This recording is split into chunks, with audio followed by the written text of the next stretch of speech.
ॐ नमो भगवते वासुदेवाय। ॐ नमो भगवते वासुदेवाय। ॐ नमो भगवते वासुदेवाय। यः स्वानुभावम् अखिलं श्रुतिसारमेकम् आध्यात्मदीपम् अतितीर्षितां तमोऽन्धम् संसारिणां करुणयः पुराणगुह्यम् तं व्याससूनम् उपयामि गुरुं मुनीनाम्। नारायणं नमस्कृत्य नरं चैव नरोत्तमं देवीं सरस्वतीं व्यासं ततो जयमुदीरये। श्रवणतां स्वकथा कृष्ण पुण्यश्रवण कीर्तिनः हृदयन्तस्तो हि अभद्राणि विदुनोति सुहृत सताम्। नष्टप्रायेषु अभद्रेषु नित्यं भागवत सेवया भगवती उत्तम श्लोके भक्तिर्भवति नैष्टिकी। श्रवणतः श्रद्धया नित्यं गृणतश्च स्वचेष्टितम् कालेन नातिदीर्घेण भगवान् विशते हृदि। कृष्णाय वासुदेवाय देवकी नंदनाय च नंदगोपकुमाराय गोविन्दाय नमो नमः। नमः पंकजनाभाय नमः पंकजमालिने नमः पंकजनेत्राय नमस्ते पंकजांग्रिये। जय श्री कृष्ण चैतन्य प्रभु नित्यानंद श्री अद्वैत गदाधर श्रीवासादि गौर भक्त वृंद। हरे कृष्णा कृष्णा कृष्णा हरे हरे हरे राम राम राम हरे हरे। हरे कृष्णा कृष्णा कृष्णा हरे हरे हरे राम राम राम हरे हरे। हरे कृष्णा कृष्णा कृष्णा हरे हरे हरे राम राम राम हरे हरे।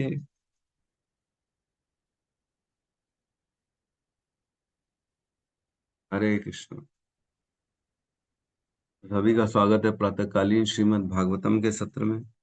कल हमने श्लोक क्रमांक 18 को लिया था, राइट? 18 को लिया था। तो 18 में कहते हैं पूर्ण पुरुषोत्तम भगवान अमरता तथा निर्भयता के नियंत्रक हैं, है ना? तो अमृतस्य अभयस्य ईशो, ईश्वर है वो किसके? अमृतस्य और अभयस, इन दोनों के। और क्या है? मर्त्यम अन्नम यद त्यगात, मतलब जो मरणशील लोग हैं और जो सकाम कर्म है, इन दोनों के परे हैं भगवान। तो ऐसा क्यों करें? क्योंकि रहते वो इसी संसार में, सबके पास रहते हैं, पूरे हर जगह, हर संसार में हर जगह प्रवेश करते हैं, लेकिन संसार का गुण उनके अंदर नहीं आता। वो मरते नहीं हैं और जो है वो सकाम कर्मों में कभी भी फंसते नहीं, जो कि संसार का गुण है। और क्या करें? महिमा एश ततो ब्रह्मन, ऐसे भगवान की महिमा का क्या वर्णन किया जाए। वह महिमा तो कहीं नहीं सकते, क्योंकि वो अमृतस्य और जो है अभयस, इन दोनों के ईश्वर है। जो अभय का ईश्वर है, जो अमृत का, अमृतत्व का ईश्वर है, उसकी महिमा का क्या वर्णन कोई करेगा? है महिमा वर्णन के परे है वो। अमृतस्य मतलब व्यक्ति को कोई कोई परेशानी नहीं। अमृतस्य मतलब अब उसका कोई क्षेम नहीं होने वाला, वो किसी भी प्रकार से उनके जीवन से कुछ भी निकाला नहीं जा सकता, कम कुछ भी नहीं किया जा सकता। क्षेम, है ना इसकी। मर्त्यामन्नम यत्यगात, इसका अर्थ एक और निकलता है कि शेम। शेम मीन्स पूर्ण रूप से भगवान जो है वह एज इट इज बने रहते हैं, वो पूर्ण बने रहते हैं, उनसे कुछ भी कम नहीं किया जा सकता। शेम वहां का ये गुण है।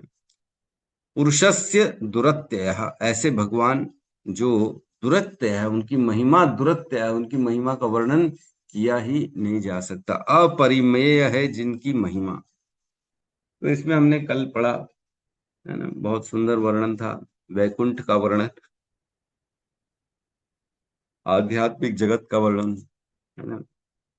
और बताते हैं वहां वैकुंठ में व्यक्ति जो है समस्त प्रकार के जो है मोह से दूर रहता है और भगवान की भक्ति में तल्लीन रहता है। वहां उसे किसी प्रकार का कोई अमृत अभय नहीं रहता, वह अमृत रहता है वहां पे, मतलब उसे मृत्यु कभी प्राप्त नहीं होती, पूर्ण रूप से अभयता मिल जाती है। और उसे क्षेम मिल जाता है, जो व्यक्ति आध्यात्मिक जगत में जाता है। अब उसी आध्यात्मिक जगत का यहाँ पे अगले श्लोक में वर्णन है ना? श्लोक क्रमांक 19 प्रवेश करते हैं आज के श्लोक में। थोड़ा सा आज का जो है क्लास कठिन हो सकती है, क्योंकि आज कुछ टेक्निकल बातें वर्णन है इस श्लोक में। भगवान की शक्तियों का वर्णन है, तो उन शक्तियों के बारे में हम चर्चा करेंगे। भगवान की कुछ विशेष शक्तियां हैं, तो आप लोग अपना नोट, पेन कॉपी नोट कर निकाल लीजिएगा, सब नोट करने के लिए, है ना?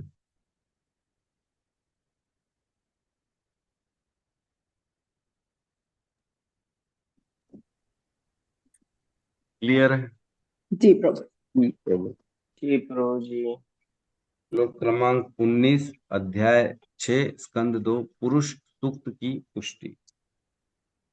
पादेषु सर्वभूतानि पादेषु सर्वभूतानि पुंसः स्थिति पदो विदुः पुंसः स्थितिपदो विदुः पदो विदो अमृतं क्षेमभयम् अमृतं अमृतं क्षेमभयम् क्षमयो विमूर्धनो अध्यादिमूर्धसु त्रिमूर्धनो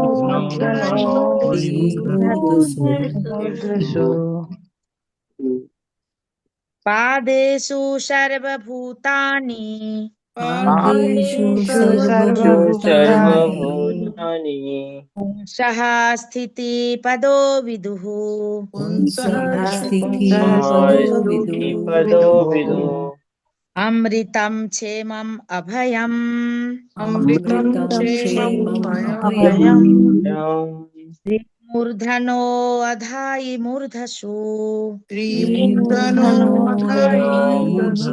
मूर्धसो हरे कृष्ण। पादेषु सर्वभूतानि पादेषु सर्वभूतानि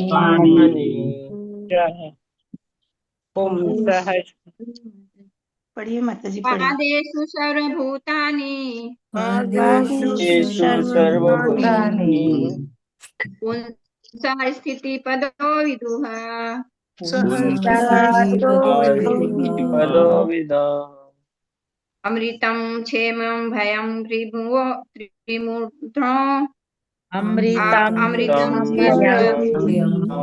त्रिमूर्धो मूर्धसु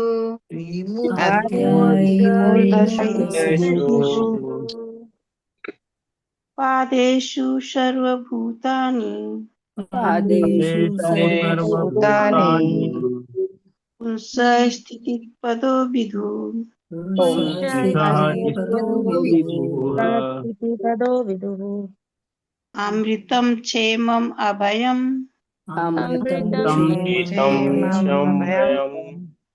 त्रिमुग्नो अधायि मूर्धसु मूर्धसो कृष्ण। पादेषु सर्वभूतानि पादेषु सर्वभूतानि पुंसः स्थितिपदो विदुः पुंसः पदो विदो अमृतं क्षेमं भयं त्रिमूर्धो अमृतं क्षेमम् अभयम् अधायि मूर्धसु मूर्धसु कृपया जो है, अब इतने पुराने हो गए तो ऐसा पढ़ना उचित नहीं है। जो है ये जो है 8-8 अक्षर एक एक लाइन में रहते हैं, है ना। पादेषु सर्वभूतानि ये रहेगा पहले, पुंसः स्थिति पदो विदुः ये सेकंड, फिर अमृतम क्षेमम अभयम ये थर्ड हो गया, और त्रिमूर्धनो अधाई मूर्धसु ये चौथा हो गया।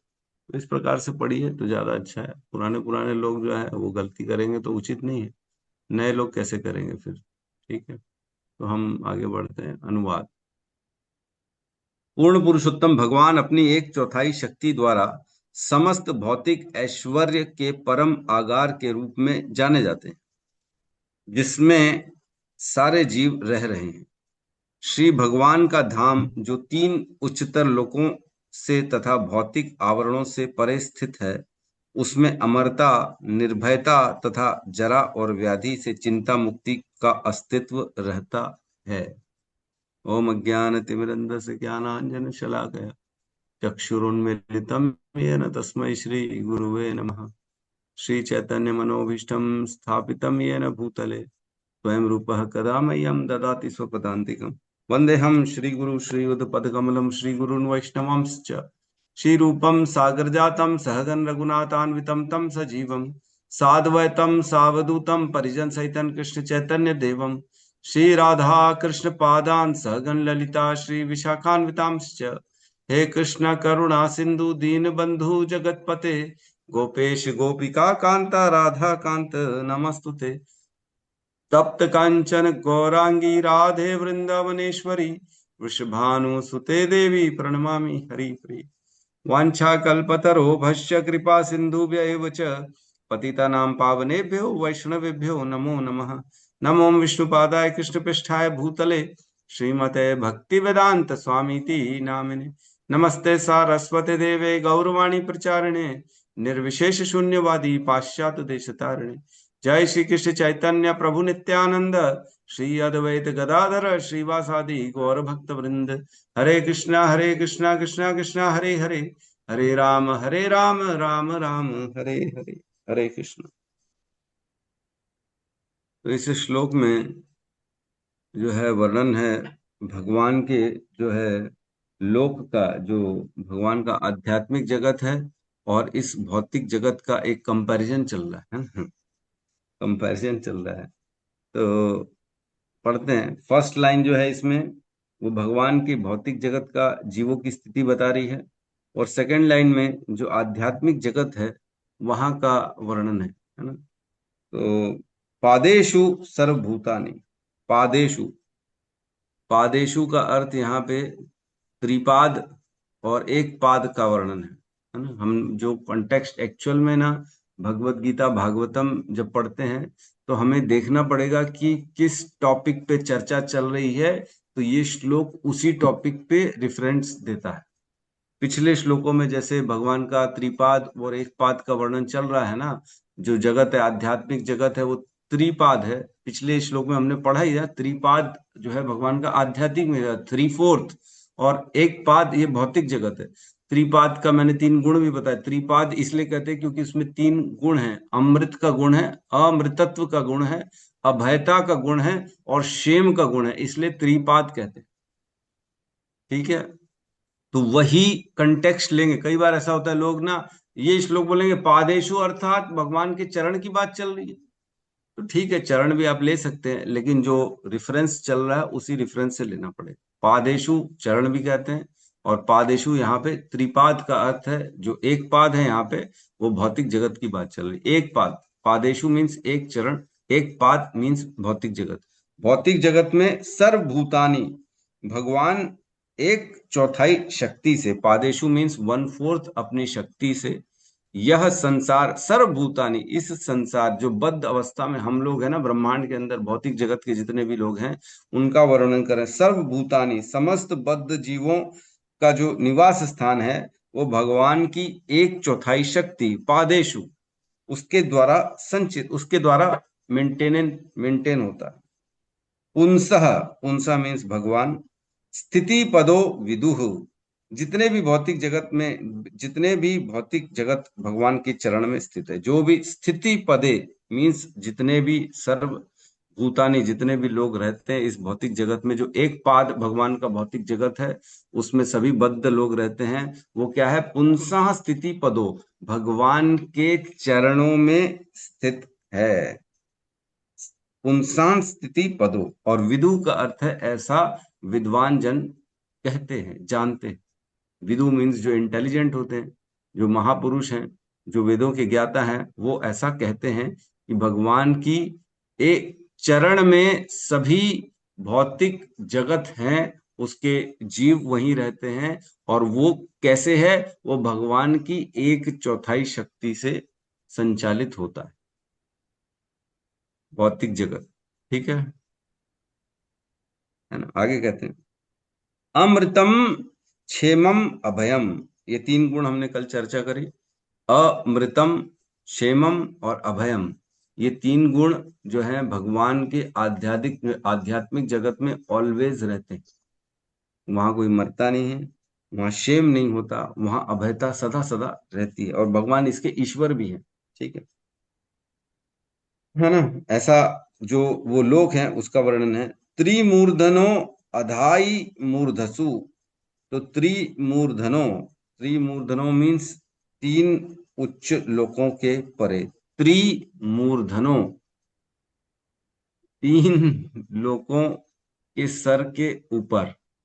त्रिमूर्धनो, तो तीन लोकों का सर का ऊपर जो है, या तो इसको हम ऐसे भी समझ सकते हैं, है ना। भूर्भुवः स्वः, जो भूमि है, जो पृथ्वी लोक है, और जो है भूह लोक है, जो पितृलोक है, और स्वर्ग लोक है। इन तीनों का सर क्या हुआ, महर लोक हो गया। और महर लोक के ऊपर जो है त्रिमूर्धनो, इनके ऊपर के लोकों का वर्णन चल रहा है। त्रिमूर्धनो अधाई मूर्धसु, उसके ऊपर के लोकों का वर्णन।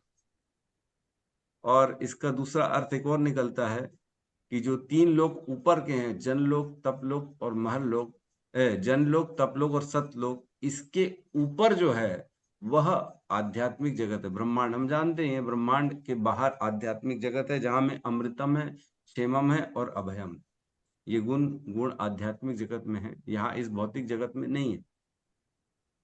तो इसके दो तीन जो है अलग अलग पॉइंट निकलते हैं, लेकिन जो श्रील प्रभुपाद ने यहाँ पे लिया है वो लिया है जनलोक, तपलोक और सतलोक, है ना। इसके ऊपर के तीन लोक जो हैं वह वहां पे यद्यपि अमृतत्व कुछ मात्रा में है, वहां क्षेम कुछ मात्रा में है, और अभयम भी है। हम जानते हैं, जब हमने अभी कुछ श्लोक पहले ही पढ़ा था ना अपन ने, किसी के पास रेफरेंस है तो निकालिए, कि ब्रह्मलोक में जब सतलोक में ब्रह्मा जी लोग रहते हैं, वो लोग को शोक केवल एक ही बात का होता है, जब वो नीचे पृथ्वी लोक में हम लोगों को देखते हैं और वो देखते बेचारे लोग कितने परेशान हैं थोड़े से सुख के लिए कितनी मेहनत करते हैं, कितना दुख झेलते हैं। ये देख के, भक्ति से विचलित लोगों को देख के वो बड़े दुखी हो जाते हैं ब्रह्मा जी। तो प्लीज अगर कोई ध्यान है तो निकालिए श्लोक, क्योंकि अभी हमने पिछले अध्याय 5वें अध्याय में ही पढ़ा था उसको हमने, है ना। मैं तो कल नहीं निकाला, नहीं तो मैं ही निकाल लेता। ठीक है। तो यहाँ त्रिमूर्धनो अधाई मूर्धसु, एकदम इसके तात्पर्य के लास्ट लाइन पढ़ेंगे ना। अधाई मूर्धसु, इसका वर्णन है ऐसी वस्तुएं सिर में स्थित हैं। अधाई मूर्धसु, अधाई मूर्धसु का अर्थ है जो सिर के ऊपर स्थित है।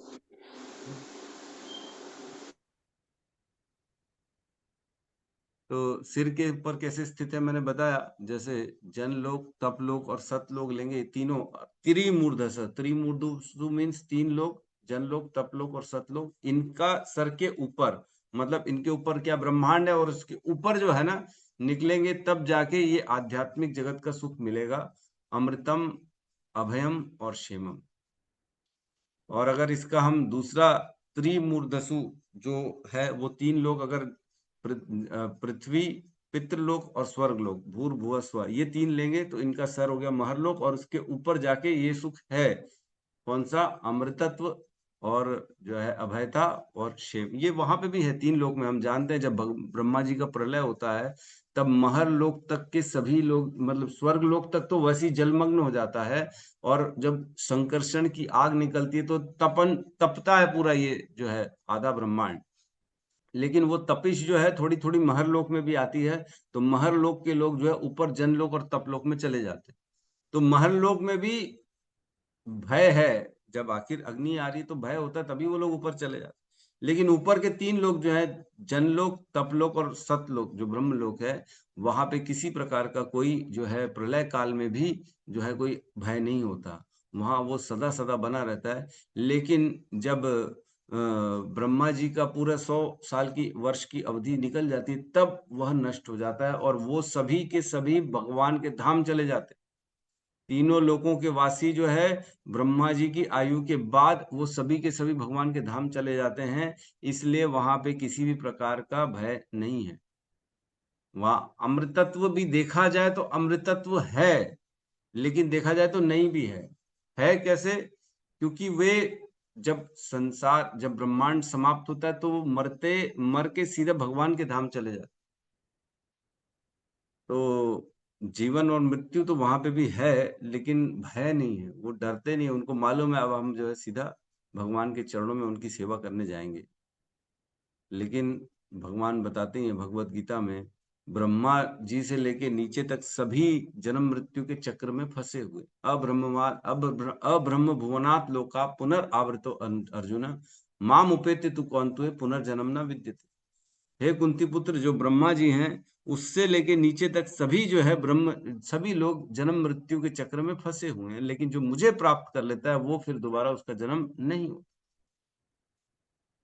तो देखा जाए तो जनलोक, तपलोक और सतलोक में यद्यपि वो सभी जीव हैं, उनके अंदर भय रहता है, हम जानते हैं। थोड़ा थोड़ा जो है गुणों का भी उसमें जो है इफेक्ट आता है। इवन ब्रह्मा जी तक अपनी पुत्री सरस्वती से आकर्षित हो गए, तो वो गुण है तभी तो आकर्षित हो गए ना। तो रजोगुण के कारण वो अपनी पुत्री से आसक्त हुए थे। लेकिन इसका अर्थ ये नहीं है कि वहां पे वो पूर्ण रूप से मुक्त हैं, वो बंधे हुए हैं। लेकिन क्योंकि भगवान के नित्य सेवा में लगे रहते हैं, तो उनका निश्चित तौर से भगवत धाम जाना निश्चित हो जाता है। तो इसलिए एक तरह से वो अभय हैं भी, अमृतत्व हैं भी, और क्षेम हैं भी और नहीं भी, दोनों। लेकिन जो आध्यात्मिक जगत है वो तो पूर्ण रूप से जो है अमृतत्व है, वहां पे क्षेम है और जो है अभयता है। पूर्ण रूप से वहां पे किसी भी प्रकार का कोई भी मिश्रण नहीं है आध्यात्मिक जगत। इसीलिए कंपैरिजन चल रहा है यहाँ के लोगों का और वहां के लोगों का, है ना। इस संसार के ब्रह्मांड में जितने भी 1/4 शक्ति से भगवान के जो है यह ब्रह्मांड चल रहा है, तो ब्रह्मांड के अंदर ब्रह्म लोक भी आ जाता है।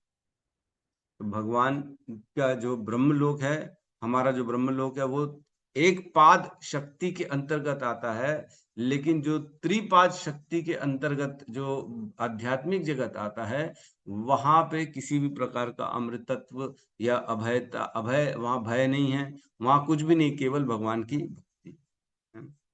तो मेरे ख्याल से समझा पा रहा हूँ कि नहीं समझा पा रहा हूँ मैं? क्लियर है ना?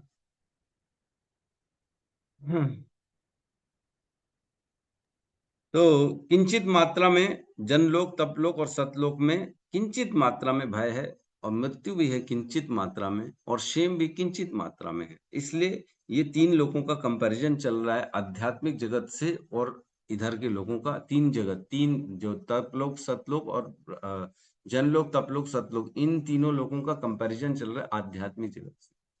क्योंकि हम तो पृथ्वी में रहते हैं, लेकिन वहां जो जनलोक, तपलोक, सतलोक में लोग रहते हैं वो बहुत ज्यादा श्रेष्ठ है।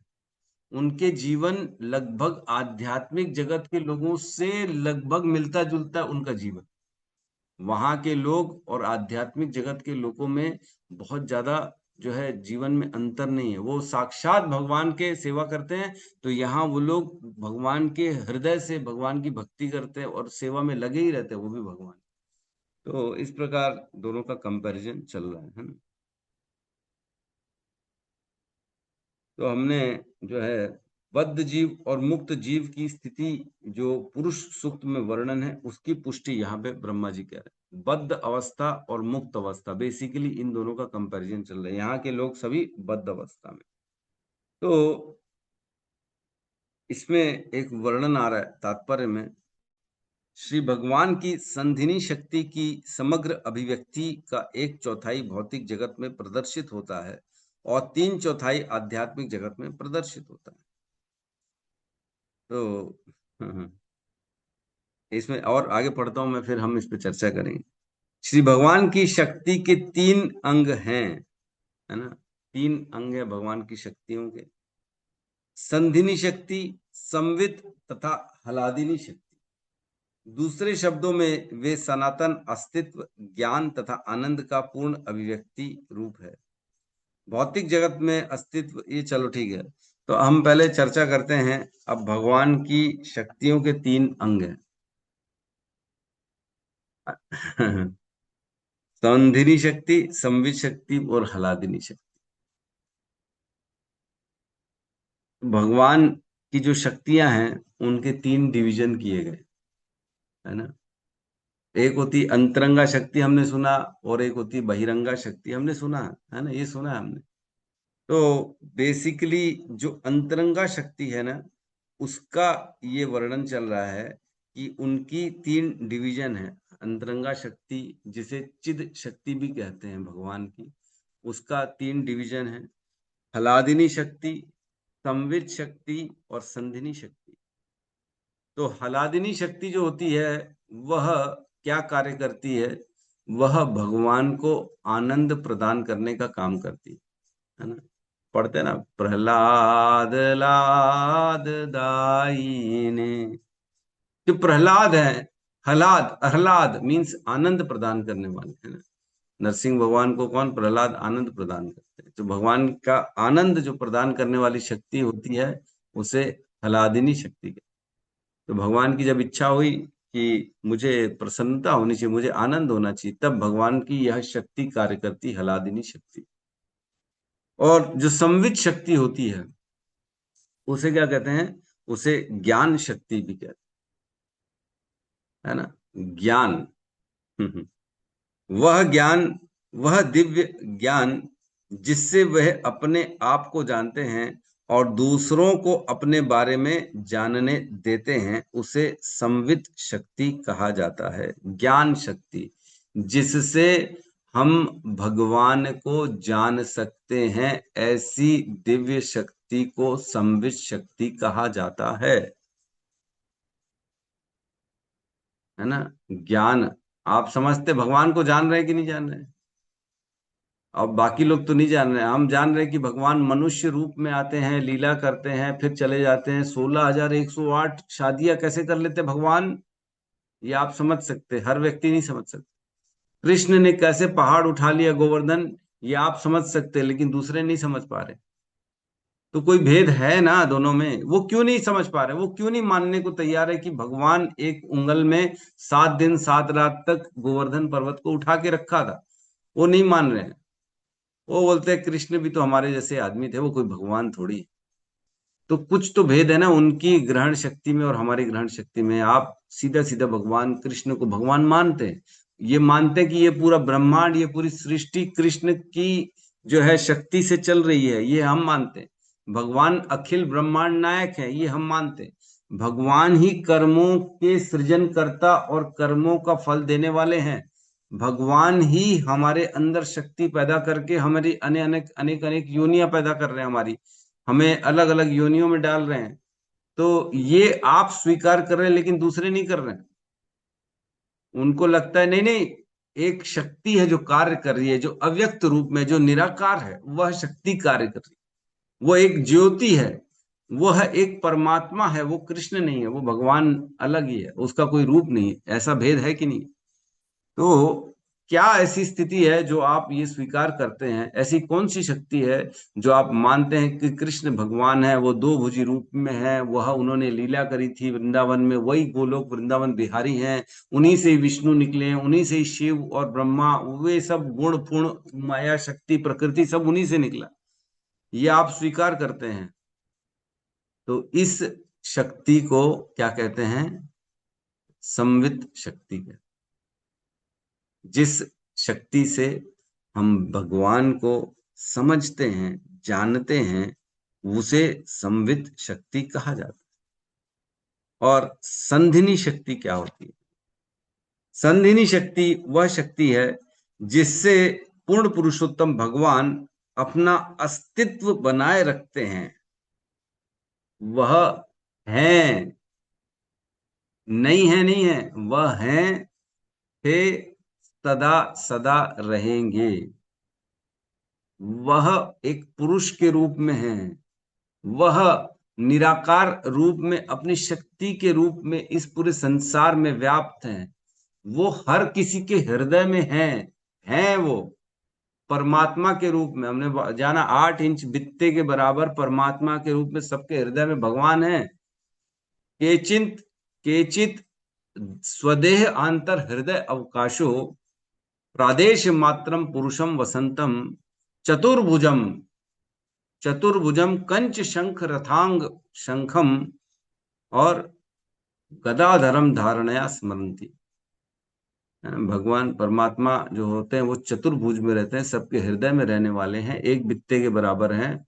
ये आप मान रहे हैं। उनका स्वरूप भी हमने चर्चा कर ली। 4 हाथ हैं, एक में जो है कमल है, दूसरे में चक्र है, एक में शंख है और एक में गदा है। हमने ये भी मान लिया कि कैसे दिखते हैं वो।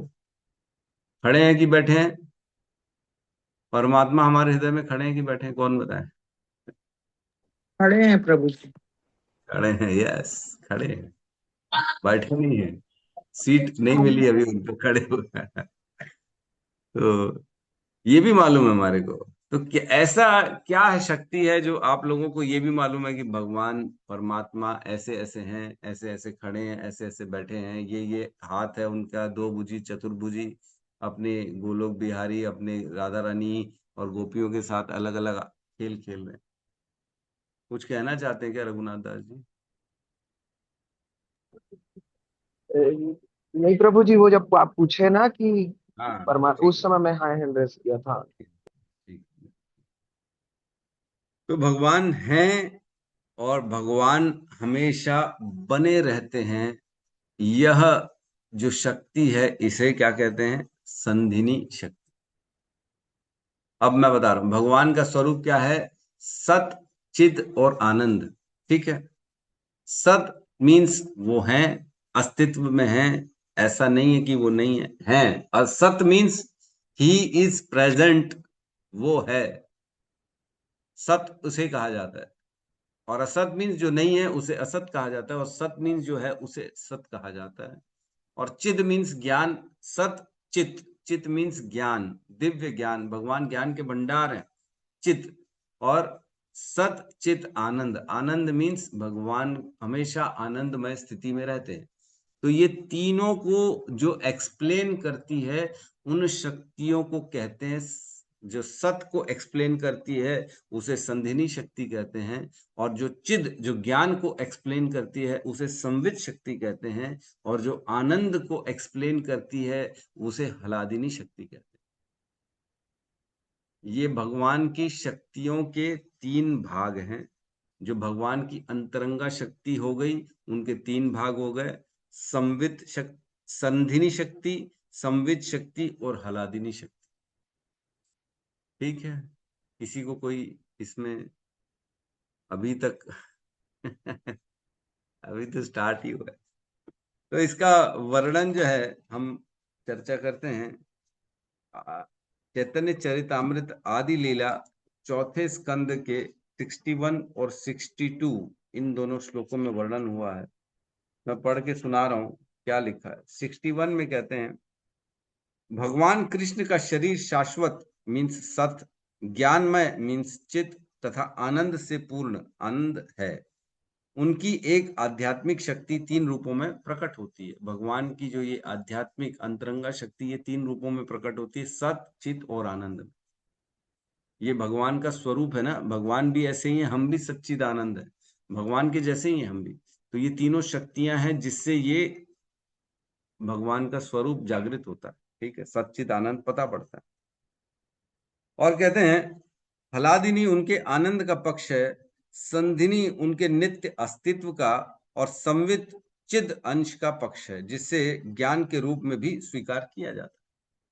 तो हलादिनी मीन्स भगवान को आनंद देने का पक्ष, संधिनी उनके अस्तित्व का पक्ष, मतलब सत है वो, उसका पक्ष, और संवित जो है उनके ज्ञान का पक्ष, कि वो है कैसे, उनका ज्ञान वही कंट्रोल कर रहे पूरे संसार में, ये ज्ञान है। तो ये उनका संवित शक्ति है, जिस ज्ञान से वो अपने आप के बारे में हमें बताते हैं उसे संवित कहते हैं।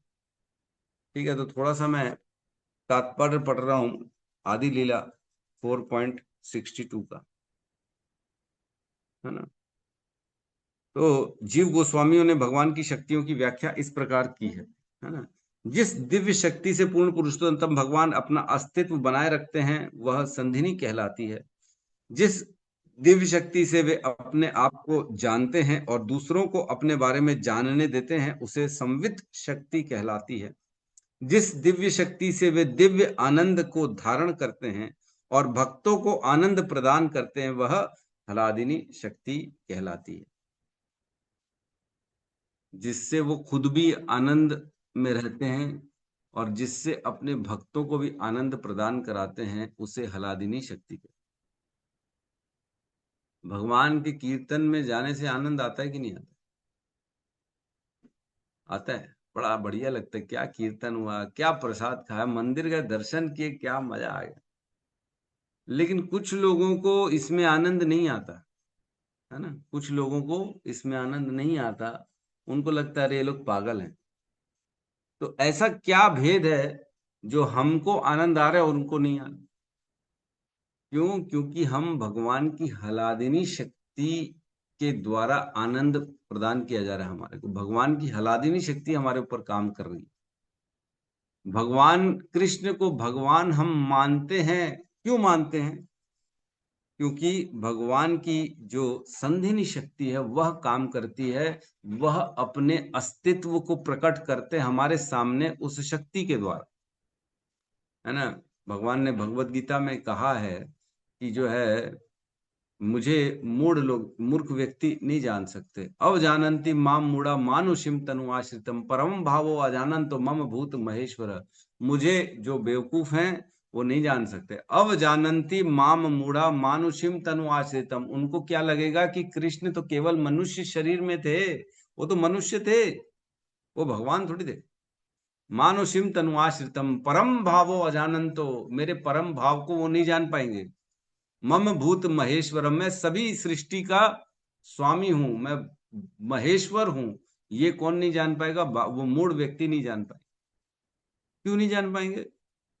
क्योंकि भगवान की जो ये संधिनी शक्ति है या भगवान की संबित जो ज्ञान शक्ति है जिससे भगवान अपने बारे में बताते हैं वह उनको, उनके ऊपर इफेक्ट नहीं करती, वो कार्य नहीं करती है उनको। भाई एक बात बताओ, जब हम चाहेंगे तभी तो आप जो है आ पाएंगे। अगर सपोज करो यहाँ पे ना प्रोग्राम हो रहा है, हमने आपको पास दिए तभी आपको एंट्री मिलेगी कि नहीं मिलेगी? बाकी एंट्री तो नहीं मिलेगी। तो जो एंट्री जिसको मिलेगी वही साक्षात उस कार्य को देख पाएगा। बाकी तो केवल सुनेंगे, वो उनको भरोसा ही नहीं होगा। वो लोग बोले अरे नहीं नहीं तुम झूठ बोलते हो, तुम ऐसा नहीं है वैसा नहीं है। जो देखेगा वही उसको जो है एहसास कर पाएगा, अन्य कोई एहसास नहीं कर पाएगा। तो हम ही लोग जो भगवान के बारे में जो सुनते हैं हम उसको आसानी से स्वीकार कर लेते हैं। यह भगवान की शक्ति है जो हमें ये बिलीव करने पे, भरोसा करने पे और दृढ़ता लाने पे वह कार्य करती है कि हाँ तुम जो सोच रहे हो एकदम सही सोच। कई लोग बोलते हैं नहीं नहीं दुर्गा देवी ही भगवान है और कोई भगवान नहीं है, हम तो दुर्गा को मानते हैं। ऐसा क्यों हो रहा है? क्योंकि वह जो है भगवान की बहिरंगा शक्ति माया के अंतर्गत आ जाते हैं और माया उन्हें ये ज्ञान स्वीकार करने नहीं देती। लेकिन भगवान के जो भक्त होते हैं वो भगवान की अंतरंगा शक्ति के अंतर्गत आ जाते हैं, है ना। भगवान भगवत गीता के 9वें अध्याय में कहते ही हैं महात्मानस्तु माम पार्थम देवीम प्रकृतिम आश्रितः। जो मेरे भक्त होते हैं वह मेरी दैवी प्रकृति के अंतर्गत आ जाते हैं, वह भगवान की अंतरंगा शक्ति के अंतर्गत आ जाते हैं। और जो भगवान के भक्त नहीं होते हैं वह भगवान की बहिरंगा शक्ति जो महामाया है, जो इस संसार में उलझाने का काम करती है, उसके अंतर्गत रहते हैं। तो वो भगवान से दूरी करने का जो है सबको उसका यही प्रोजेक्ट, वो काम है कि मैं सबको भगवान से दूर करूं। तो वो दूर करने का काम करती है। लेकिन भगवान की योग माया जो है वो हमें भगवान से जोड़ने का काम करती है। तो जो भगवान के भक्त हैं उनके हृदय में आसानी से वो स्वीकार करते हैं कि कृष्ण भगवान है, कृष्ण की भक्ति करनी है और मेरे को इस अपने जीवन को पूर्णता में लाना है। तो वो कैसे करते हैं? जब हम भगवान की अंतरंगा शक्ति, भगवान की दैवी प्रकृति के अंतर्गत में रहते हैं तब। तो ये तीनों शक्तियां काम करती हैं और वो हमें ये आसानी से कन्विंस कर देते हैं, इस पे भरोसा करने पे मजबूर कर देते हैं कि नहीं भगवान कृष्ण है और वो हैं। ठीक है, वह पूर्ण पुरुषोत्तम भगवान का सानिध्य प्राप्त करने और अपने तथा भगवान के बीच हलादिनी शक्ति के कार्यकलापों का आदान प्रदान करने के लिए आध्यात्मिक जगत में प्रवेश कर सकते हैं। कौन? जो भगवान के भक्त होते हैं, है ना। इसमें लिखा है, भगवत गीता में पुष्टि हुई है कि जो भगवान के प्राकट्य कार्यों एवं तिरोधान का दिव्य प्रकृति को समझता है, वह इस जगत के वर्तमान अस्थाई निवास को छोड़ने पर भौतिक बंधन से मुक्त होने की योग्यता प्राप्त कर लेता है। जो भगवान के कार्य को समझता है, जन्म कर्म च में दिव्यम, जो ये जानता है भगवान के कार्यों को, उसका दोबारा इस संसार में जन्म नहीं होता और वो आध्यात्मिक जगत में चला जाता है। तो आध्यात्मिक जगत में साक्षात जाके भगवान का सानिध्य प्राप्त करता है और भगवान के साथ रहते हुए आनंद की प्राप्ति कर लेता है। तो उसे यह दिया जाता है, आदान प्रदान करने की उसे जो है ना छूट दी जाती है, ताकि वो भगवान के सानिध्य, उसके भगवान के साथ जाए और भगवान के साथ भगवान के आनंद में जो है भगवान का संग प्रदान प्राप्त कर सके। तो इस प्रकार ये भगवान की शक्तियां हमें जो है ना भरोसा दिलाती हैं कि आप वहां जाएंगे, आप इस संसार में परेशान हैं और वहां साक्षात भगवान का संग प्राप्त करके आप जो है दिव्य प्रेमा भक्ति, दिव्य आनंद को प्राप्त कर लेंगे। तो इसमें लिखा है, भगवान तथा उनके भक्त संवित शक्ति के बल से एक साथ ह्लादिनी शक्ति का प्रत्यक्ष अनुभव करते हैं। तो भगवान के जो भक्त हैं वह इन तीनों शक्तियों का जो है वह अनुभव करते हैं। वह भगवान की संवित शक्ति, संधिनी शक्ति और ह्लादिनी शक्ति तीनों का अनुभव करते हैं। सत, चित और आनंद ये भगवान हैं और इसको हम मानते हैं, इसीलिए हम ये तीनों शक्तियों का अनुभव करते हैं। और केवल कृष्ण के नाम लेने मात्र से, कीर्तन से आनंद आ जाता है। तो ह्लादिनी शक्ति काम की आनंद प्रदान करने। थोड़ा सा कंफ्यूजन तो नहीं हो रहा है? किसी को अगर कोई डाउट है तो वो पूछ सकता है, बिल्कुल कोई प्रॉब्लम नहीं है। ठीक है, हम आगे बढ़ते हैं। तो भगवान की जो है संधिनी शक्ति के बारे में 64 में लिखा है, 64 64 नंबर श्लोक में लिखा है, संधिनी शक्ति का सार अंश शुद्ध सत्व है, भगवान कृष्ण का अस्तित्व इसी पर निर्भर है। जो भगवान का अस्तित्व है वह संधिनी शक्ति के जो है सत्व पर निर्भर है कि भगवान हैं। ये तो है, लेकिन कोई मान ही नहीं रहा। तो ये क्यों नहीं मान रहा? क्योंकि संधिनी शक्ति वह उसे स्वीकार करने की मतलब परमिशन नहीं दे रही है ना। संधिनी शक्ति भगवान की जो ये बताती है कि भगवान हैं, अस्तित्व भगवान का जो बताती है, वह शक्ति के कारण ही हम स्वीकार कर पाते कि भगवान हैं, नहीं तो हमको स्वीकार ही नहीं कर पाएंगे जब तक वो शक्ति नहीं होगी। तो यस शिल्पा माता जी, कहिए क्या कहना चाहती हैं? हरे कृष्णा प्रभु, दंडवत प्रणाम। प्रभु, ये जो तीनों शक्तियां जिसमें भी होती है वो इसलिए होती है क्योंकि वो भक्ति का प्रयास करते हैं प्रभु, या भक्ति प्योर भक्त हो जाते हैं तभी मिलती है ये तीन शक्तियां? कैसे मिलती है ये तीन शक्तियां? ये देखो, जब तक व्यक्ति रजोगुण और तमोगुण में होता है तब तक वह ये तीनों शक्तियों के संपर्क से परे रहता है। लेकिन जैसे ही वो सतोगुण में प्रवेश करता है तब धीरे धीरे उसे ये शक्तियों का आभास होना चालू है ना, आभास स्टार्ट होता है उसको। और पूर्ण रूप से इसका एक्सपीरियंस तब किया जा सकता है जब वो शुद्ध सत्व की स्थिति में आ जाए। मतलब जो गुण है प्रकृति के 3 गुण, उसके अनुसार जो रजोगुण है, तमोगुण, वो तो स्वीकार करने ही नहीं देंगे भगवान का अस्तित्व, भगवान है, भगवान के ज्ञान के बारे में, भगवान के आनंद के बारे में वो स्वीकार करने ही नहीं देंगे। लेकिन जैसे ही सतोगुण में आता है तो उसे आभास होना स्टार्ट हो जाता है कि नहीं नहीं है, कुछ तो है जिसे मैं प्राप्त नहीं कर पा रहा हूँ। जैसे अभी भी हम नाम जप करते हैं, तो नाम जप में यद्यपि हमें वह मिठास और यद्यपि वो आनंद का अनुभव नहीं होता। लोग बताते हैं, जैसे प्रभुपाद और अन्य लोग, जैसे जब नाम जप करते थे तो वो इतना रोते थे, आंख से आंसू निकल आते थे। हमारी आंख से तो आंसू नहीं निकलते, यद्यपि हमारी आंख केवल टाइम को देखती है, कब 16 माला खत्म हो तो कब मैं दूसरा काम करूं, है कि नहीं। हमें ऐसा लगता है 16 माला हुई तो बाप रे धन्यवाद, आज तो अब इस बीट बैग से मेरी छुट्टी हो गई, अब दूसरे काम करूंगा। तो हमारी स्थिति ये है कि हम वो नाम में न प्रेम मिल पा रहा है, न नाम में वो आनंद आ पा रहा है, ना ही हम अपने आप को इस संसार से अलग कर पा रहे हैं। लेकिन इस बात का भरोसा जरूर है कि आगे चल के मुझे प्रेम एक न एक दिन प्राप्त होगा, है ना।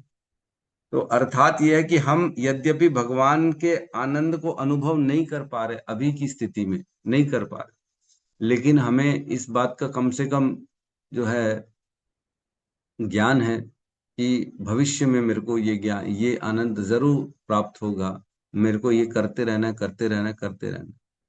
तो ये आभास है हमारे को, आभास, है ना, लेकिन आनंद का अनुभव नहीं है। तो दूसरे को देखा तो उसको देख के प्रभुपाद ने बोला कि ऐसा ऐसा करो, तो प्रभुपाद की वाणी पे भरोसा है, इसलिए हम सीधा सीधा करते, गुरु निष्ठा के कारण।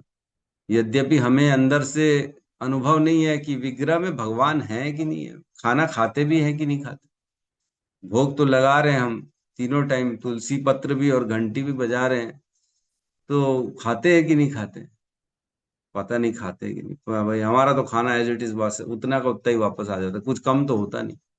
लेकिन प्रभुपाद ने बोला, गुरुओं ने बोला कि खाते हैं तो अर्थात खाते हैं। तो केवल हम गुरु श्रद्धा और गुरु कृपा पर निर्भर है ना। हमारे को भगवत प्राप्ति केवल और केवल क्यों होगी, अगर गुरु की कृपा होगी तो। अगर हम पे उनका आशीर्वाद आ गया तो भगवान उनकी बात नहीं काटेंगे। हम तो लायक नहीं है, यद्यपि हम उस स्तर में नहीं है कि भगवान को साक्षात अनुभव करें, भगवान का भाग साक्षात हमें ज्ञान का जो है दीपक हमारे हृदय में जल जाए और या साक्षात भगवान को हम समझ जाएं कि भगवान ने कैसे जो है गोवर्धन पर्वत उठाया, ये किया वो, ये सब हम नहीं समझ पा रहे हैं। काल्पनिक तो हमें भी लगता ही है, काल्पनिक लगता है कि नहीं लगता, कैसे उठा लेंगे भगवान। लेकिन ठीक है, आभास है अभी कि नहीं नहीं बोल रहे हैं तो होगा ही होगा, पक्का होगा ही होगा। तो जो साक्षात देखता है, जो साक्षात अनुभव करता है और जो सुनता है, इन दोनों के अनुभव में भेद हो जाता है। जो देखेगा, रसगुल्ला खाएगा, उसका अनुभव अलग होगा, और जो रसगुल्ला जिसने खाया वो बता रहा है तीसरे व्यक्ति को, तो उसका अनुभव कैसा होगा। अरे आप बोल रहे हो मीठा है, आप बोल रहे हो सफेद है, आप बोल रहे हो स्पंजी है, लेकिन ठीक है आप बोल रहे हो, हम मान तो रहे हैं, लेकिन क्या है हमको समझ में नहीं आ रहा है, फिर भी आप बोल रहे हो तो हम मान जरूर रहे हैं। तो इस प्रकार हमें आभास है रसगुल्ले का, लेकिन रसगुल्ले का साक्षात अनुभव नहीं है ना? तो अभी भेद है हमारी खुद की श्रद्धा में, और इसी श्रद्धा के कारण धीरे धीरे जैसे हम और प्रेम बढ़ाएंगे बढ़ाएंगे, धीरे धीरे एक ऐसी स्थिति आएगी जब हम अनुभव करना भी चालू करेंगे। तो अभी समय लगेगा, इसलिए हम बिलीव नहीं कर पाते इतनी जल्दी। हरे कृष्णा प्रभु। अभी हमें इतना आभास है कि हम स्क्रिप्चर्स में बिलीव करते हैं और गुरु की वाणी में बिलीव करते हैं, काफी लोग तो वो भी नहीं कर पाए। तो क्या हम ये समझे कि हमारे में संवित शक्ति का की कृपा है हमारे पे? आभास है, यस आभास है ना हमारे आभास। अंदर, यस यस है भाई। आखिर आप मानते हैं भगवान हैं, और भगवान अपनी अपना जो है सारे ब्रह्मांड को वो चला रहे हैं, हम ये मानते हैं क्योंकि हम स्क्रिप्चर्स पढ़ रहे हैं, इतनी श्रद्धा है, तो हमें आभास है इन सब चीजों का, लेकिन अनुभव नहीं है ना।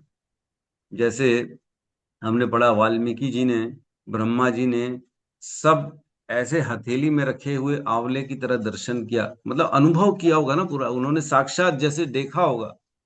तो ये अनुभव करने में भी हमें बहुत समय लगेगा। जब शुद्ध सत्व, इसमें तात्पर्य में पढ़ेंगे ना तो लिखा है इसमें, जब तक व्यक्ति शुद्ध सत्व के स्थिति पे नहीं हो जाता, उसे कुछ जो है इसका अनुभव नहीं हो सकता, है ना। लिखा है इसमें, मैं पढ़ रहा हूँ आपको, है ना।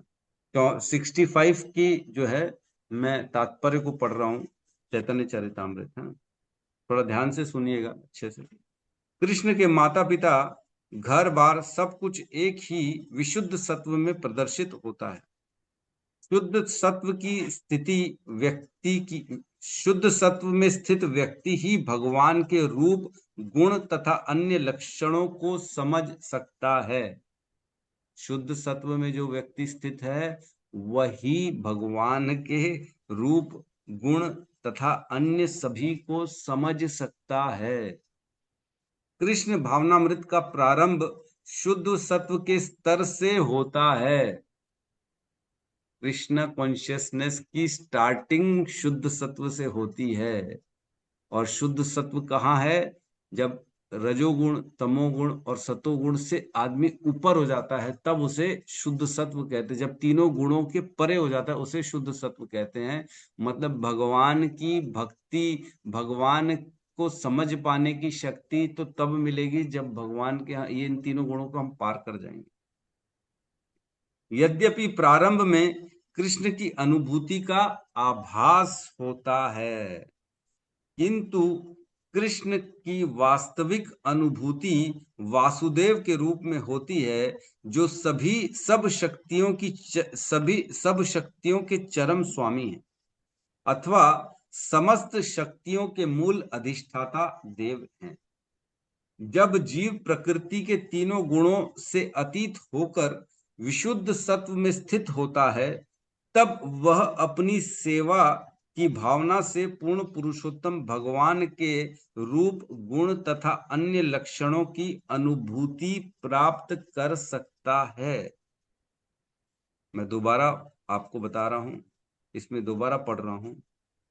लिखा है, जब जीव प्रकृति के तीनों गुणों से अतीत होकर विशुद्ध सत्व में स्थित होता है, तब वह अपनी सेवा की भावना से पूर्ण पुरुषोत्तम भगवान के रूप, गुण तथा अन्य लक्षणों की अनुभूति प्राप्त कर सकता है। तो जब तक हम तीन गुण में हैं, रजोगुण, तमोगुण और सतोगुण, तीन गुण में हैं, तब तक बेसिकली भक्ति स्टार्ट नहीं हुई है।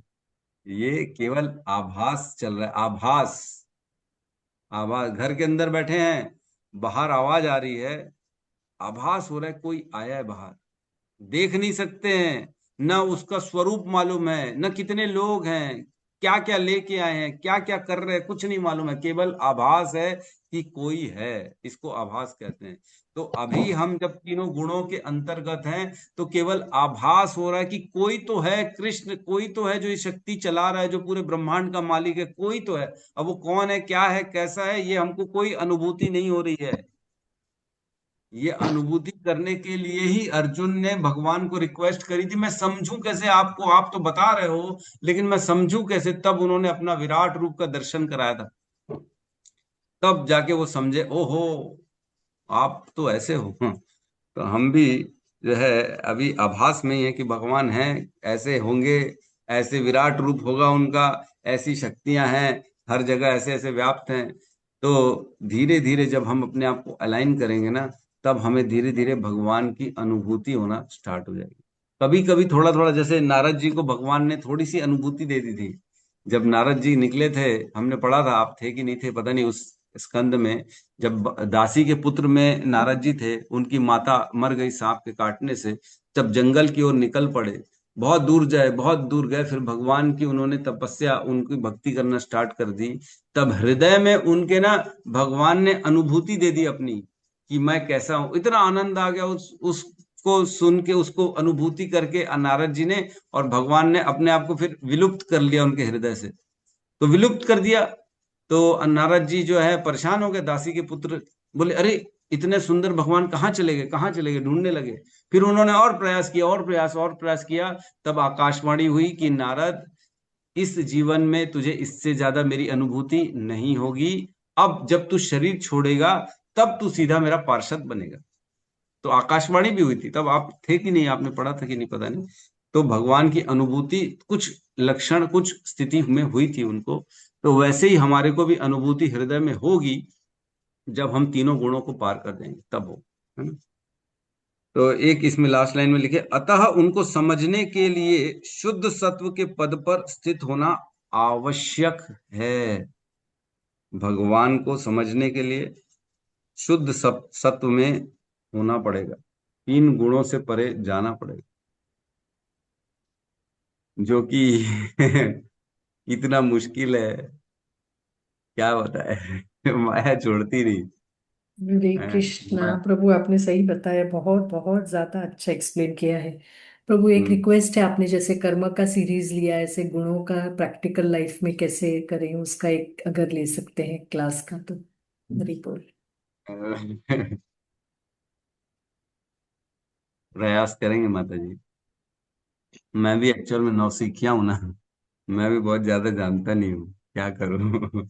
मैं खुद आभास वाली स्थिति में हूँ, तो मैं क्या ऐसे बताऊँ। मत बोलिए प्रभु जी, अगर आप आभास की स्थिति में तो हम कहाँ हैं पता नहीं है।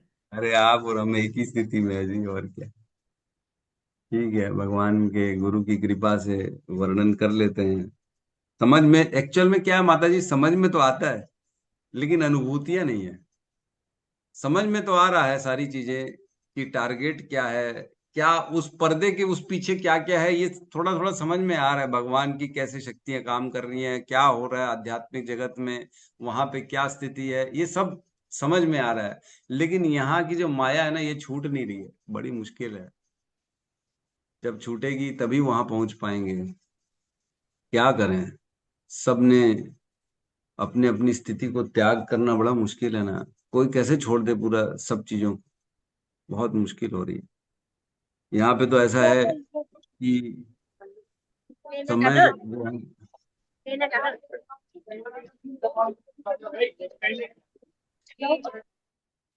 है ना, तो यहाँ पे क्या है माता जी,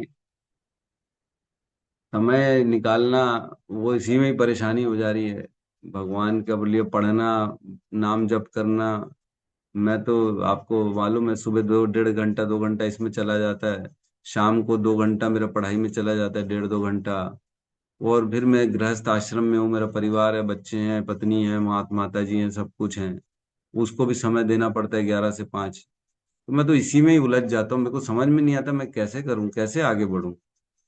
पढ़ना तो बहुत है, पढ़ाना भी, लोगों को बताना भी बहुत कुछ है, लेकिन कैसे होगा और कब होगा, मैं इसी बारे में सोचता रहता हूँ। ठीक है, होगा, भगवान कराएंगे, कभी ना कभी तो कराएंगे। यस सुरजेश्वरी माता जी, कहिए क्या कहना चाहती हैं।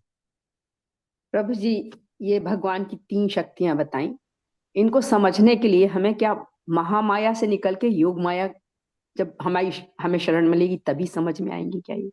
हाँ, यस, और 3 गुणों से तो और बाहर जाना पड़ेगा। और जब महामाया थोड़ी बहुत है, योग माया भी आ रही, तब हमें आभास होता है क्या? तब हमें आभास होता है, मतलब अभी हाँ, महामाया है, अभी महामाया की महामाया जो में है, इसलिए आभास हो रहा है हमको केवल। जी, अभी योग माया भी है और महामाया भी तो है, दोनों के बीच में होंगे तो आभास होगा। हाँ, ऐसा समझ सकते हैं। जी। हम्म। कृष्ण यही प्रभु बहुत जी, योग बहुत बहुत कठिन है, ये समझना बहुत कठिन है प्रभु जी। माया सच में, मतलब ये केवल शुद्ध भक्तों के बीच में रहना चाहिए, कोई न पुत्र न पुत्री न कुछ नहीं, घर गृहस्थी, तभी ये शायद दूर हो सकती है प्रभु जी। नहीं तो इस माया को पार करना तो, और तुरंत एक दिन यार। भी क्लास नहीं, एक दिन भी क्लास नहीं अटेंड कर, जो नहीं कर रहे हैं प्रभु जी, मतलब सच में वो माया के अंडर में आ रहे हैं। क्लास रोज अटेंड करना चाहिए, रोज अटेंड, और इसके बाद चिंतन करना चाहिए। नहीं तो माया तो ढूंढती रहती जगह, मतलब ये नहीं कहना, हम ही खुद जगह ढूंढते ही रहते। हम्म। तो माता जी बड़ी जो है ना, डेडिकेटेड हैं हमारी उर्जेश्वरी माता जी। रोज जो है नोट्स बनाती हैं, और नोट्स बना के रोज मुझे भेजती हैं। तो माता जी के नोट्स में देखता हूँ, और मतलब प्रयासों का मैं जो है ना, बहुत माता जी के प्रयास जो हैं, बहुत सच्चे प्रयास हैं, और बहुत मतलब प्रोत्साहन मिलता है कि देखो लोग इतना प्रयास कर रहे हैं भगवान के लिए, जानने के लिए, अपने आप को शुद्ध करने के लिए। तो बड़ा प्रेरणा मिलती है मुझे माता जी से, जो इतना प्रयास करती हैं। और ये सब देख के मुझे ऐसा लगता है कि वाकई में, मतलब ऐसे लोगों का संग मिलता रहे तो कितनी भक्ति की प्रेरणा मिलती है। हम कितने नीचे हैं, हम कितना छोटे छोटे भोगों में फंसे हुए हैं, इस बात की एहसास होता है कि कैसे हम ये सब चीजों को छोड़ें। क्या होता है, बाजू वाले ने कुछ दो शब्द कह दिए तो दिन रात वो दिमाग में चलता है, अरे ओहो हमारे को तो ये कह दिया, ओहो इसने हमको गधा कह दिया, ओहो। अरे भाई ये माया फंसाने के लिए कह रही है, तुम अपना चिंतन उसी में फंसा दिए तो भक्ति कैसे करेंगे। और हम हैं कौन, गधे से कम तो हम हैं नहीं, वाकई में हम गधे ही हैं, और क्या, झूठ तो नहीं बोल रहे हो। लेकिन व्यक्ति माया के अंतर्गत आके अपने आप को इतना ज्ञानी और विद्वानी समझता है कि वो किसी की सुनने के लिए तैयार ही नहीं है। तो जब सुनेगा नहीं, अपने आप को दीनहीन नहीं मानेगा, तब तक भक्ति में प्रवेश कर नहीं पाएगा, वो तीनों गुणों में फंसा हुआ है। तो हमें सबको प्रयास करना चाहिए, रोज सुनना चाहिए, उसका चिंतन करना चाहिए, उसके नोट्स बनाने चाहिए, तभी जाके हम अपने आप को थोड़ा सा अपग्रेड धीरे धीरे ऊपर ले जाने की स्थिति में रहेंगे। अदरवाइज डाउनफॉल तो माया तैयार बैठी है टांग खींचने के लिए, डाउनफॉल करने के लिए। यस यस, रोहिणी नंदन प्रभु जी कहिए। प्रभु जी ये मेरा प्रयास नहीं है, गुरुदेव की कृपा और आप और मेरी सेवा पद्मा माता जी शाम की क्लास है प्रभु जी, मतलब बहुत बल मिलता है इससे, बहुत आत्मबल मिलता है। और हम्म, बहुत अच्छा, बहुत बढ़िया माता जी, आप इसी प्रकार लगे रहिए, बने रहिए बस। बस प्रभु जी आशीर्वाद दीजिए। हरे कृष्ण। यस यस, रोहिणी नंदन प्रभु जी कहिए। हरे कृष्ण प्रभु जी, दंड प्रणाम। प्रणाम प्रभु जी प्रभु। जैसे तमोगुण, रजोगुण, सतोगुण, उसके ऊपर आता है शुद्ध तत्व सत्व आता है ना, हम्म, उसके ऊपर फिर विशुद्ध सत्व आता है। देखो, विशुद्ध सत्व और शुद्ध सत्व में कोई बहुत ज्यादा भेद नहीं है। देखो, इसी की तात्पर्य में मैं पढ़ रहा हूँ, पहले लाइन में क्या लिखा है श्रील प्रभुपाद ने, कृष्ण के माता पिता घर बार सभी कुछ एक ही विशुद्ध सत्व में प्रदर्शित होता है। शुद्ध सत्व की में स्थित व्यक्ति ही भगवान के रूप, गुण तथा अन्य लक्षणों को समझ सकता है। तो इसमें मैं पूरा पढ़ा था, तो भगवान श्रील प्रभुपाद ने कहीं कहीं विशुद्ध सत्व भी लिखा है, कहीं कहीं शुद्ध सत्व भी लिखा है। तो इसके मेरे को समझ में आया कि विशुद्ध सत्व और शुद्ध सत्व में कोई बहुत ज्यादा भेद नहीं है। कहीं कहीं लिखा है कि विशुद्ध सत्व को जो है वासुदेव अवस्था भी कहते हैं है ना, वासुदेव अवस्था भी कहते हैं। तो एक बार जो है, नहीं, शुद्ध सत्व को, सॉरी, शुद्ध सत्व की दशा जिसे पूर्ण पुरुषोत्तम भगवान किसी भी आवरण के बिना प्रकट होते हैं, वासुदेव कहलाती। तो वासुदेव अवस्था शुद्ध सत्व है। और विशुद्ध सत्व एक्चुअल में जो एक छोटा सा भेद है, मैं आपको बता रहा हूँ, है ना? जो जहां तक मेरे को मैंने सुना था अपने गुरुदेव ईश प्रशांत मुकुंद प्रभु के मुख से, शुद्ध सत्व और विशुद्ध सत्व का भेद क्या होता है अब आप उसमें थोड़ा अपना दिमाग लगाइएगा। शुद्ध सत्व में भगवान को, भगवान जो है वासुदेव माना जाता है, भगवान ही है, और भगवान की कृपा ही है, सब कुछ भगवान ही है। लेकिन विशुद्ध सत्व में भगवान को अपना, जैसे यशोदा ने पुत्र मान लिया, वो तैयार ही नहीं है मानने के लिए कि ये भगवान। अब इसको मैं ज्यादा एक्सप्लेन नहीं कर सकता क्योंकि मेरे को भी इसका नॉलेज नहीं है। तो हम इसको, इस सब्जेक्ट को, इस डिफरेंस को, टॉपिक को मेरे ख्याल से अभी यहीं छोड़ देते हैं, क्योंकि जब समझ में आएगा तभी चर्चा करना उचित है, अन्यथा मैं कुछ भी मनोकल्पना बोल दूं ये गलत हो जाएगा, है ना? तो इतना मेरे को याद है कि ऐसा उन्होंने बताया था, विशुद्ध सत्व में भगवान को भी भगवान नहीं मानते, भगवान से भी उनको कुछ नहीं चाहिए, लेकिन शुद्ध सत्व में भगवान की सेवा चाहते हैं, भगवान को भगवान के रूप में जानते हैं, मानते हैं, इत्यादि इत्यादि इत्यादि। ठीक है प्रभु जी प्रभु जी। इसमें जैसे, जी प्रभु जी, जिसमें शुद्ध सत्व थोड़ा सा ऊपर बताया हुआ है, क्योंकि पहले आभास होता है फिर अनुभूति होती है विशुद्ध सत्व में। तो प्रभु जी हम तो सत्व रजोगुण में भी मतलब तमोगुण से ही आगे नहीं बढ़ पा रहे हैं, है ना, सत्वगुण रजोगुण। तो इसमें बता रहे हैं कि हमको, जब हम कृष्ण भावनामृत को समझ सकते हैं, थोड़ा बहुत हमको भगवान को समझ सकते हैं, हम थोड़ा बहुत भगवान को तो अभी समझ रहे हैं ना, एक भगवत गीता भगवतम के माध्यम से।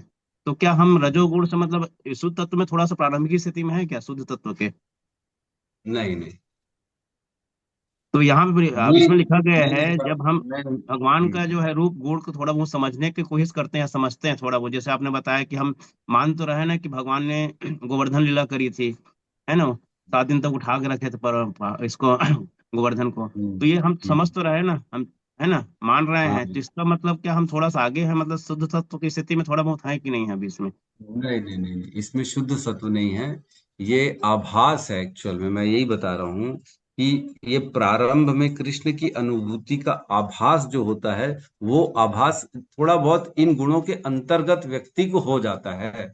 जब व्यक्ति रजोगुण तमोगुण को तमो और रजो को छोड़ के सतोगुण में प्रवेश करता है, तब उसे आभास होना चालू हो जाता है भगवान का, भगवान के नाम का, ज्ञान का, भगवान की गुण रूप लीलाओं का आभास होता है जब वो सतोगुण में आता है।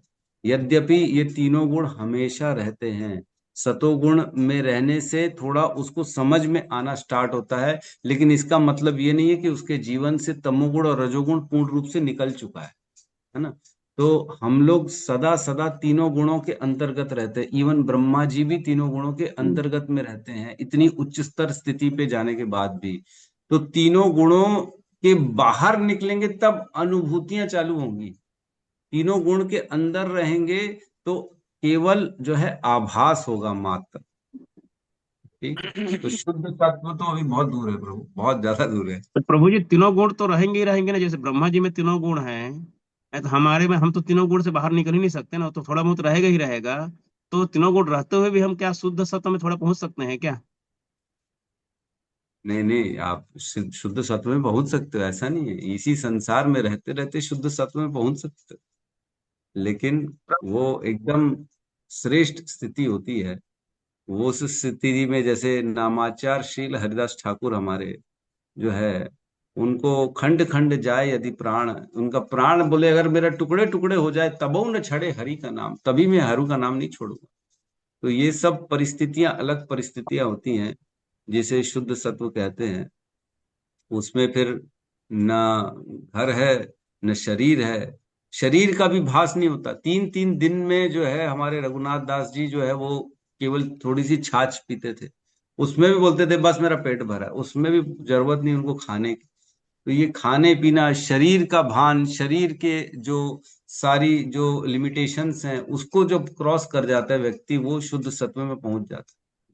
तो यहाँ रहते रहते बहुत से लोग हमारे जो है ना गोस्वामी हैं, भक्त लोग हैं जो शुद्ध सत्व में थे, रह सकते, कोई मतलब हैं, ऐसी बात नहीं है, लेकिन हमारे को तो अभी बहुत टाइम है। इस सब शास्त्र पढ़ने से प्रभु जी हमारी स्थिति समझ में आती है कि हम किस स्तर पे हैं, है ना। और बहुत मुश्किल काम है, और आज का क्लास भी बहुत टफ टफ था वैसे देखा जाए तो, लेकिन ऐसे में समझ में आता है प्रभु जी हम हमारी वास्तविक स्थिति क्या है, हम कितना घमंड करते रहते हैं इसके बावजूद भी जो है ना, हाँ कि हम ये हैं वो है, बहुत बड़ा भक्त बन गया, ये है, दो चार बोल लिए, थोड़ा बहुत बोल लिए, तो ऐसा लगता है कि बहुत ज्यादा हमको जानकारी हो गई है, लेकिन हम तो वाकई में तमोगुण से ही आगे नहीं बढ़ पा रहे हैं, है ना। तो बहुत करना पड़ेगा प्रभु जी भक्ति में, मतलब बहुत कुछ करना पड़ेगा, इतना इजी नहीं है कि भगवत धाम प्राप्ति करना, भगवान को प्राप्त करना बहुत ज्यादा कठिन काम है। तो प्रभु जी इसमें एक चीज और था, हाँ, ये अनुभूति और आभास, मतलब मामूली अंतर होगा प्रभु जी, बहुत ज्यादा अंतर नहीं होगा ना आभास और अनुभूति में? नहीं बहुत बड़ा अंतर है, बहुत बड़ा अंतर है। अब रसगुल्ले का केवल आभास हो रहा है आपको कि माधवाचार्य प्रभु रसगुल्ला खा रहे हैं, और खुद खाएंगे और दूसरे को खाते हुए देख के सुनना उसके मुख से, तो कितना बड़ा अंतर है कि नहीं। पिक्चर आप स्वयं देख के आए और आप पिक्चर की स्टोरी मेरे मुख से सुन लें, तो कितना बड़ा अंतर है दोनों में। नहीं मतलब जैसे जैसे अनुभूत आभास रहेगा, थोड़ा बहुत आभास हो जाएगा तो हम मतलब पहुंच सकते हैं, ऐसा कहने का मतलब है मेरा जो है, हाँ, उसमें हो जाता फिर यस ज्यादा अंतर यस। नहीं पड़ेगा, ज्यादा टाइम नहीं लगेगा, कि जैसे हमको एक बार आभास हो गया, जैसे शुद्ध हाँ सत्य आभास और विशुद्ध मतलब सत्य। समझ में आ गया सारा चीजें कि हाँ कैसी हाँ कैसी क्या होगी, ये समझ में, सब मैं वही बताया ना, पर्दे के उस पार की चीजें समझ में सब आ रही हैं कि क्या है भगवान, कैसे लीला करते, कैसे गुण है, क्या है, सब समझ में आ रहा है। लेकिन साक्षात दर्शन, साक्षात फेस टू फेस नहीं हो पा रहा है। यस प्रभु जी, आप चिंता जी। मत करिए, आपको लूंगा शर्मा जी, 1 मिनट चर्चा कर रहे हैं हम आप। हाँ मैं देख लिया, आप हैंड रेस कर लिए, मैं देख लिया, 2 मिनट चर्चा करने दीजिए। तो जो है ना, जैसे पर्दे के उस पार क्या है सब मालूम है, सब समझ में आ रहा है, लेकिन फेस टू फेस नहीं हो रहा है ना। आभास हो रहा है कि जो है ना, एक लड़का है, उसकी शादी होने वाली सुंदर लड़की से, तो दिन रात सपने देखता है, अरे इतनी सुंदर लड़की, इतनी सुंदर लड़की, जब साक्षात मिलूंगा तब जाके उसका अनुभव उसको प्राप्त होगा कि मिलने का, फेस टू फेस हाथ पकड़ेगा, वो उसको गले लगाएगा, उसको आलिंगन करेगा, वह होती अनुभूति। और केवल घर में बैठे सोच रहे हैं मैं मिलूंगा, हाथ पकड़ूंगा, गले लगाऊंगा, ये हो गया आभास। तो दोनों में भेद बहुत ज्यादा है ना? मालूम है मतलब आपको? एटलीस्ट प्रभु जी हम ये बोल सकते हैं कि जैसे एक लड़का को लड़की तो मिल तो गई है ना, तभी अनुभूति होगा उसका, है ना, मिल गई। लेकिन हमको तो प्रभु जी हम यहाँ से आगे बढ़ ही नहीं पा रहे हैं ना, लड़की मिलना दूर, हम तमोगुण से आगे नहीं बढ़ पा रहे हैं, समझिए इसमें तो कहाँ मतलब बहुत बड़ी ये है इसमें। नहीं नहीं, आपको भी मिल गई है लड़की, चिंता मत करो। प्रभु जी बहुत भगवान की मुश्किल है। भक्ति मिल गई है आपको, जो है। अब भगवान आपको अपने पास खुद ही बुला लेंगे, चिंता मत करो, वो धीरे धीरे, ये उनका काम है सरेंडर। इसीलिए तो हम कहते हैं ना, हम कृपा सिद्ध हैं, हम कृपा के भरोसे चलते हैं। वो कृपा करते जाएंगे और हम अपने आप को शुद्ध करते करते भगवान तक पहुंच जाएंगे, है ना? ठीक है, यस, ठीक है, यस। शर्मा प्रभु जी ठीक है। कहिएगा। प्रभु जी, एक जो उदाहरण दे रहे थे कि भगवान को हम भोग लगाते हैं, वो ग्रहण करते हैं कि नहीं, इसमें गुरु जी एक बोल रहे थे, बता रहे थे कि जैसे मधुमक्खी कोई देखता है। आवाज सुनाई पड़ रहा है? नहीं नहीं, कम आवाज, समझ में आ रही। तो फिर से बोलिए तो प्रभु, क्या गुरुदेव, कह रहे हैं आप? हाँ। मतलब हम कह रहे हैं ये तो जो तीनों गुण में हम लोग अटके हुए हैं, जिससे हम लोग सब अभी सब आदमी लगता है कि भटक रहे हैं, कि आप इस तीनों गुण से पार कब होंगे। लेकिन गीता में ही स्वामी आप पढ़ाए होंगे, और हम तो पढ़े हैं पहले, कि छठा 14वां 34 और 35 श्लोक, चंचलम ही मुना कृष्णा परमार्थी विग्रहम तस्याहम निग्रहम मन्ने वायु सुदुष्क्रम। इसका जवाब दिए हैं कि कृष्ण भगवान, असंशय महाबहो चंचलम मनोदुर्ग्रम, अब से न कौनते प्रयासे न गृहते। मैंने कृष्ण भगवान दिया, इसलिए हम लोग सर प्रभु जी चल रहे हैं। और भगवान जो भोग लगाने की बात के एक दृष्टांत हमरे गुरुदेव दिए कि जैसे हम लोग देखते हैं कि मधुमक्खी फूल पर बैठा, तो हम तो देखते हैं कि फूल पर बैठा, वो चला गया उड़ करके। अब फूल तो यथावत है, लेकिन मधु जमा किया उस बाग का, फूल का, वो रस उसमें मिलता है, आके जमा किया।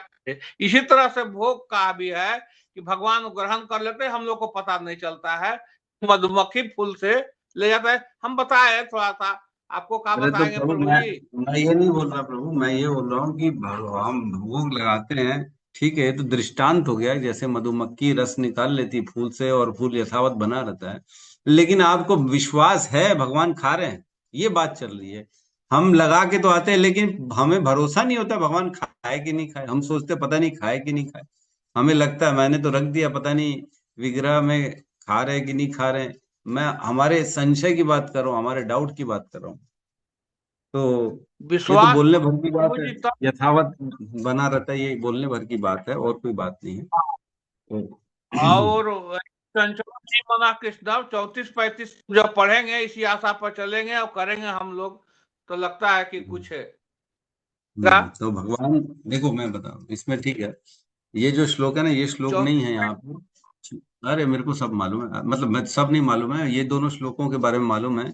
लेकिन जो एक श्लोक है 14.26, वह श्लोक हमारे अभी काम का है। यहाँ पे इस टॉपिक से जो है वही श्लोक बैठेगा, जिसमें भगवान कहते हैं माम चयो अव्यभिचारेण भक्ति योगेन सेवते स गुणान समतित्येतान ब्रह्म भूयाय कल्पते।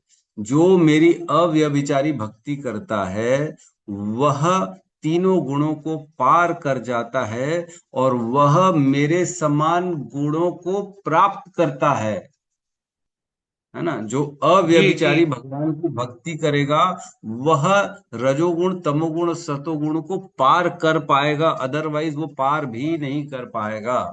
तो जब जी तक गुणों में रहेंगे, तब हमें भगवान की यही साधना करनी है, भक्ति करनी है, भगवान के प्रति सारे कर्म करने जो गुरुओं ने बताए, और इसी को करते करते करते करते करते एक दिन हम शुद्ध सत्व में पहुंच जाएंगे, तभी जाके गुणों को पार कर पाएंगे।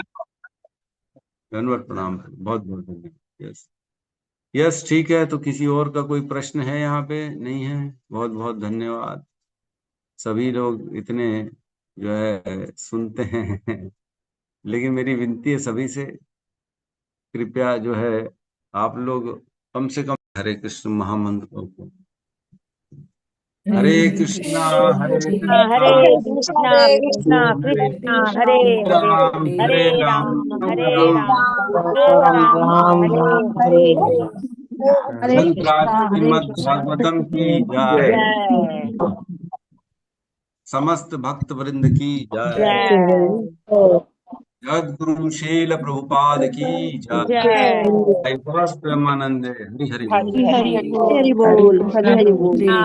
हरे कृष्णा प्रभु जी, दंडवत प्रणाम। बहुत बहुत धन्यवाद प्रभु जी, हरे हरे कृष्णा कृष्णा। प्रभु जी, हरे कृष्णा हरे प्रभु जी, दंडवत प्रणाम। हरे कृष्णा। कृष्णा प्रभु